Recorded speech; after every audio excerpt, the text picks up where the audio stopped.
Hello, I'm Susan Holmes. I'm a researcher on the Woodlanders' Lives and Landscapes project. I've been learning about women who earned their living as tambour beaders in the Holmer Green and Great Missenden area north of High Wycombe. During my research, I found a recording in Wycombe Museum of Mrs. May Carter, who was interviewed in the 1950s by the curator, John Mays, who made many oral history recordings of local craftspeople. Mrs. Carter was an important figure in the local growth of tambour beading. Tambour beading is a form of high fashion embroidery done by sewing crystal beads and sequins in intricate patterns onto luxury material with a small pointed hook. The materials are stretched over a rigid frame originally shaped like a tambour drum. This was used for expensive designer gowns, stage costumes and royal outfits, and in the early days flapper dresses. Mrs. Carter recruited, managed and trained hundreds of local women as tambour beaders. Mrs. Carter was born Olive May Hickman in 1887. Her mother Eliza was a beader from Presswood. In the first extract, she remembers learning the skill by threading beads for her mother at a very young age. This wasn't tambour beading yet, but it was beaded embroidery, which was often used on large Edwardian picture hats. Paper, you know. How old were you when you first started working with beads at all? 3, I tell you. 3 years old.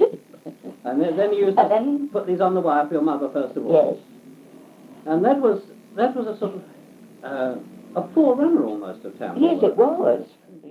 In 1911, she married Charles Carter, a chairmaker from a well-known Holmer Green lace-making family. In 1912, she was working for a London milliner, Bernard Stapley, who brought over a girl from Luneville in France, which was the leading centre for tambour beading, to teach her a special beading technique. This launched her career. Soon after she was widowed in 1915, she started managing tambour beading workshops for Bernard Stapley in Great Missenden High Street and later at Holmer Green. With her younger sister Winifred, she managed and trained hundreds of girls. This photo is of Bernard Stapley's workshop in Great Missenden in 1924, and Mrs. Carter is possibly on the right. 1912. 1912. I worked for a milliner in London, and he had a French girl come over to teach somebody.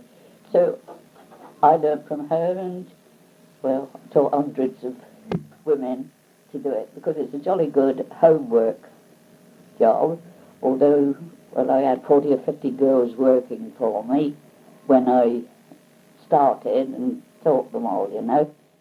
The women worked in First World War army huts in Holmer Green and at Kings Hill, and in the workshop in Great Missenden High Street.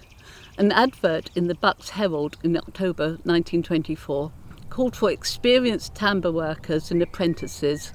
They were to apply to Mrs. Carter at Great Missenden or the hut in Holmer Green. Married women tended to work from home. Mrs. Carter describes the working day in the huts.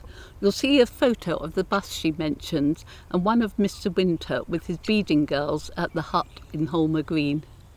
Yeah, well, we started at 8, you see, in the morning till 7. And then we had a big place, the biggest place, didn't we, at Missenden, where, well, a man came, Mr. Osborne, used to take his bus round and pick us up at different places and take us up to Holmer Green. Or we had a hut up there, belonging to a Mr. Winter. In the wartime, he looked after the graves or something, and he liked this idea of a hut, and he put one up at Holmer Green, and we used it for workrooms. How many would there be who'll be working there at that time? Oh, about 30 or 40 up there. And then my sister could look after the Missenden girls. In the next extract, Mrs. Carter describes how the tambour beading was done. And you had a paper design, and your net was laid on that, tacked on that, and you just sewed them round the design, and you said, take the net off, and it was already worked. Well, now we have to have the material designed. It must be on a frame for tambour, and then you hook your sequin or your bead up between each hook the cotton up between each sequin. I see. Oh, the brought a bit long. Never mind. Were they all coloured beads? Or anything, yes, anything. Pearls, but all kinds of beads. In fact, gold thread, silk. We've done some really handsome embroidery that way. Women's pay was very good compared to other work that they could get. The photo shows Ivy Waller of Holmer Green wearing the wedding veil that she beaded herself. Can you remember what sort of pay was common in the early times, 1912-ish? Well, let me see. About when they, when they started, you see, about 5 shillings, but in about a month they were able to get on to 10, 15, a pound. So that a girl could earn about £1 a week? Yes.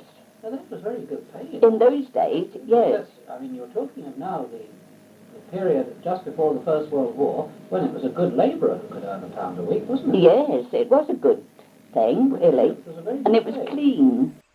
Mrs. Carter's memories of tambour beading give important insights into this almost forgotten craft that sustained women and families in Chiltern villages in the first half of the 20th century.